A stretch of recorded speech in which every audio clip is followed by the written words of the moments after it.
یہ انسان کو سوچنے پہ مجبور، اس کی سند میں کوئی مسئلہ نہیں، علماء اہل سنت اس کی جا کے ریسرچ کریں، پھر اس کا کلام بتا رہا ہے، محتوا بتا رہا ہے کہ یہ کلام کس بزرگوار ہستی کا ہے۔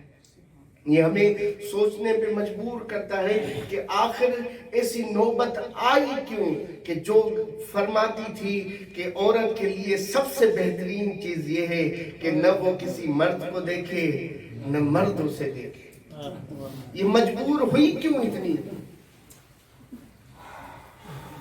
یہ مجبور اس وجہ سے ہوئی کہ اس ولایت خدا کا دفاع کرنا تھا، اس ولایت محمد و آل محمد، اس تشیع کا دفاع کرنا تھا جس تشیع کی ابتدا رسول اللہ کی ذات نے کی۔ آج شب شہادت ہے اس بزرگوار ہستی، میں فقط ابتدا کروں گا امام رضا سے۔ آپ امام تقی الجواد کے باب میں جب فضائل میں پڑھیں گے، القطرہ میں یہ روایت موجود ہے کہ امام رضا جن کی ولایت میں، ولایت ظاہری و باطنی میں ہم پل رہے ہیں، امام رضا کی حدیث ہے کہ میں نے دیکھا اپنے بیٹے تقی الجواد کو انگلی کے ساتھ زمین پہ، اور یہاں ایک لکڑی تھی اس کے ساتھ زمین پہ نقش بنا رہے تھے، اور بار بار زمین پہ وہ لکڑی لگا رہے تھے۔ تو میں نے اپنے بیٹے سے پوچھا، دیکھیے گا عظمت زہرا ہے کتنی، نص امام ہے، روایت کی نص پڑھ رہا ہوں، مفہوم روایت بیان کر رہا ہوں آپ کی خدمت میں، یعنی اپنی ایڈیشن کے بغیر۔ جب پوچھا کہ بیٹا تم کیا کر رہے ہو، کس سوچ میں گرفتار ہو، کہا کہ بابا میں سوچ اس میں گرفتار ہوں کہ میری دادی زہرا کا قصور کیا تھا، میری دادی زہرا نے کیا کیا تھا کہ اس کے اوپر اتنے ظلم ہوئے۔ اور امام فرماتے ہیں کہ امام جواد کہتے ہیں کاش میں ہوتا، میں ان ظالموں سے پوچھتا کہ میری دادی پہ ظلم کیوں کرتا۔ امام لب چوم کے کہتے ہیں میرے تقی الجواد امامت کے لائق ہے، یعنی دوسرے الفاظ میں کہ جو زہرا کی مظلومیت کو دل میں رکھ کے سوچے، امام اسے امامت کے لائق قرار دے۔ ہر امام معصوم کی زندگی دیکھیں، بشار کی روایت دیکھ لیں کہ بشار کہتا ہے امام صادق کوفے میں تشریف لے کے آئے، میں ان کے پاس گیا، ایک واقعہ پیش آیا تھا جس کے بعد میں امام کے پاس گیا، امام کھجور تناول کر رہے تھے، کہا بشار آؤ ہمارے ساتھ بیٹھ کے کھاؤ، کہا مولا میرا دل نہیں چاہتا میں کھجور کھاؤں، کہا کس وجہ سے، مولا میں آ رہا تھا، ایک بوڑھی خاتون تھی جس کے دامن میں اس کا پیر پھنس گیا، وہ زمین پہ گری، اس نے کہا بباغ دل لعن اللہ قاتلیک یا